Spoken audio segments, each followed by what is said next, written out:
welcome to the best episodes of Credit 101. This is episode 15. So, in this episode, we're going to talk about what you guys need to do if the credit bureaus are not responding to your dispute letter. So, when you send a dispute letter out to the credit bureau, we talked about it, I believe, in the best episodes of Credit 101, episode 11. We talked about the rights. They have 30 days to respond. So if they don't respond, I have a response letter that you guys can send. I'm double checking this response letter, and I did not put an area where you guys can put your social security number and your date of birth. Download it if you guys already had a membership down below, and just add that when you guys write your dispute letter out.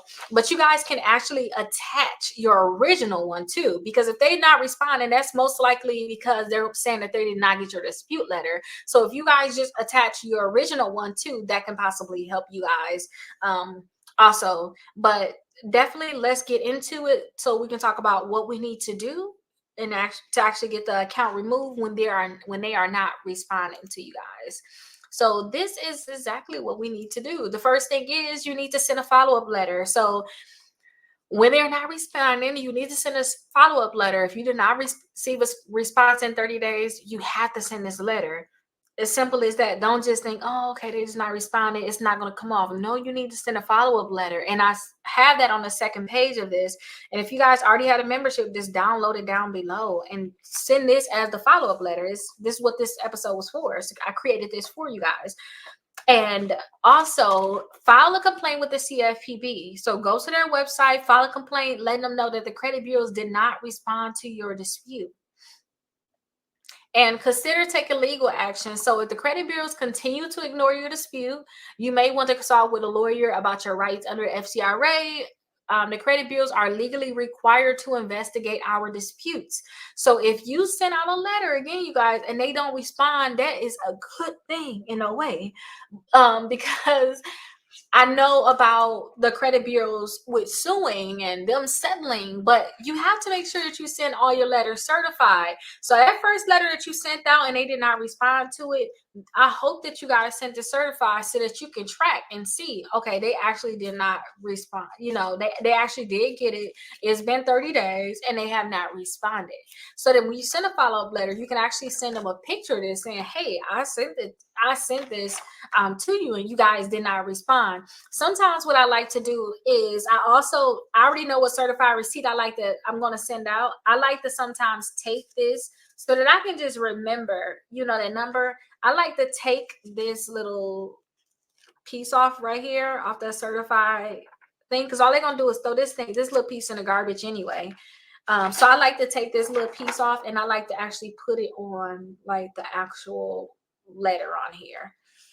So I'll just put that on there so I can always remember the tracking number. It's as simple as that. No matter what, I got that tracking number. And when you search this tracking number, you'll be able to see that your letter actually did go to the credit bureaus. Because what if you lose this little receipt? And yeah, they're going to stamp this, but what if you lose it? So I like to think of it like that. And then also with the follow-up letter, I do suggest that you guys send that first letter too. But think about, suing them, possibly consult with an attorney if this is something that you want to do, or you can possibly do it on your own.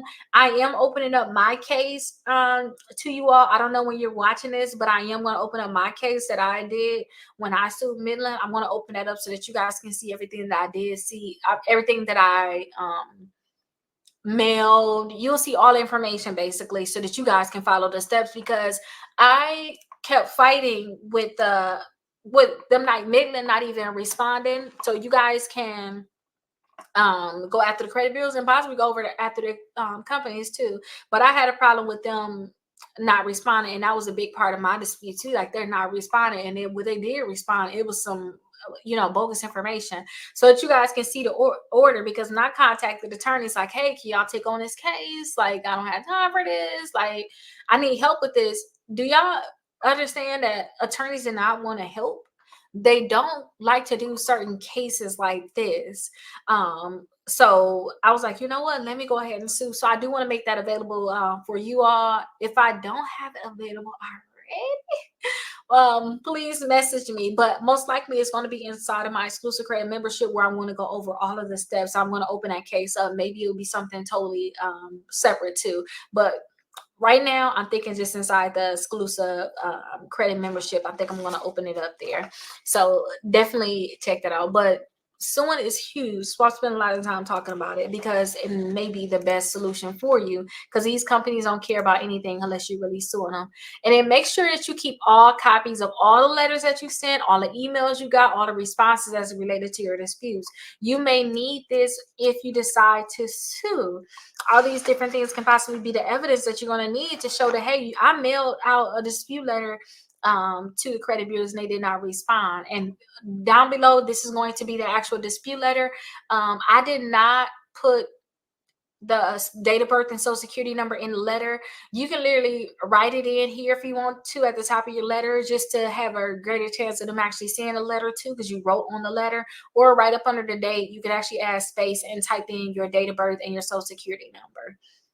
Okay, but if they're not responding, make sure that you keep all your evidence. This guy is going to just make sure that you know the necessary steps that you need to take if they're not responding. But it's literally as simple as that, you guys. You're going to send a follow-up letter to them, letting them know they did not respond to your disputes. It's as simple as that. Send that follow-up letter to them, which is going to be this letter here.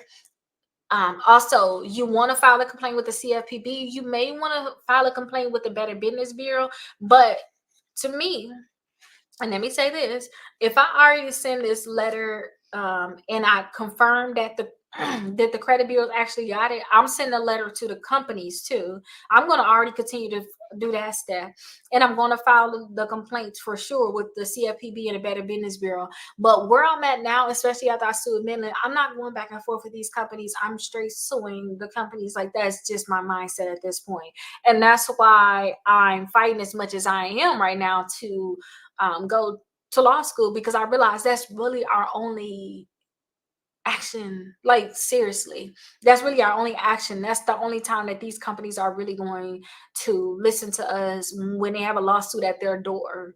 Like, it's just sad, but that's how it really is. And if you guys have been sending certified mail and you haven't been getting the results that you want, and that account is still inaccurate, definitely look and see if an attorney can help you with this. And if the attorney don't help you, don't be ashamed about actually filing a lawsuit yourself. And you have to actually put your complaint together. But I'll show you guys my complaint. Y'all could just tweak a few things. Take out my name, put y'all company name in, put whatever court y'all in. You can change a few things. And I'll even start doing things too. I do dispute letters. I'll even show you how I change certain things in a complaint. Because that's what I did too. I copied another complaint where I saw that they sued, they settled. I was like, okay, good. That's what I need. I copied that, use it for my own. But I'm in a complaint class right now. We literally went over complaints yesterday. So now I know how I can write a complaint, like a dispute letter now. So I'm like, I'm proud of myself. But definitely do not be scared to sue these companies. It may be the best option for you, and really the only option, because nothing else is working. And CFPB may not do anything. But I'll see you guys in the next episode. Let me know if you have any questions. Make sure you guys get this guide, and the dispute letter is down below. It's over 40 plus downloads. And if you guys had a membership, just download it, you guys. You guys are going to need to go ahead and mail out that dispute letter, and don't be scared. I'll see you guys in the next one.